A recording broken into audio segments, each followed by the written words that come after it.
The mid-season has not been kind to Southern Districts, who have lost their last 4 games, or East, who haven't won since the first week of June. But Souths look to be back to their sparkling best, scoring early after some slick passing and a good turn of speed, and Afa Pakalani was over. 5 minutes later, the Rebels' backline was at it again. Apo Latunapalu making the break. Pakalani is there in support, and Ben Volavola does the rest, 12-0 to Souths. East hit back with a penalty and Volavola proved he was more than a handful for the defence. Breaking away, he found hooker John Alugia there in support, and the lead is now 19-3. Tamani not only ran into the brick wall defence, he ran through it. Not once, but twice. And who was there again in support? That man Alugia. With 10 to go to half-time, East were desperate to get on the board, and Tom Ozar slips a magic ball to his centre-parter, Anton Levin, who does the rest. And 2 minutes later, the Beasties were back on attack, while the Rebels' defence had clocked off. And that was all Palisi Tomopio needed to reduce South's lead to 26-17 at the break. When another East try reduced the gap to 4 points, Tamani stepped up and then threw the line to restore a 12-point margin.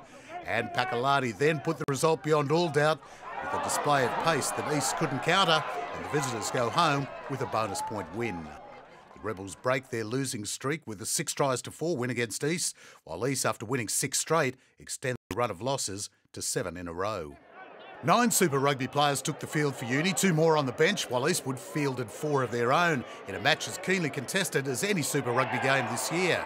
Uni got an early score thanks to Michael Hodges' juggling skills, but some determined defence was enough to dislodge the ball from the hands of Hodge as he had a crack at the line for try number 2. Ian Smith going upstairs for the decision, but the TMO ruled the ball was lost forward. The result? No try.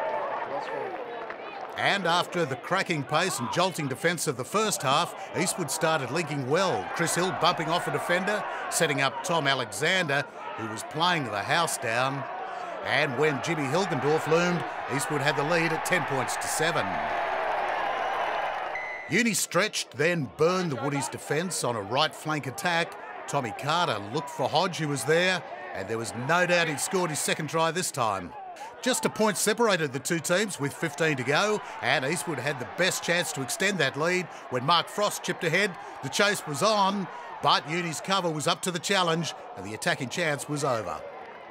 Michael Hodge with a double, not enough to get University home. Hilgendorf the sole try scorer for Eastwood, while the goal kickers for the Woodies made the difference. With just 2 matches played in the split round, the table now looks like this. Eastwood now with a 6-point lead over Manly, who'll play this weekend. Sydney Uni 3 points adrift of them, followed by Southern Districts, Norths and Parramatta. East were on 36 points but have had 4 points deducted for a breach of the rules, with West Harbour closing the gap and Warringah in with a real chance of reaching the top 8. Gordon and Randwick follow on 21 points and Penrith 2 points behind them.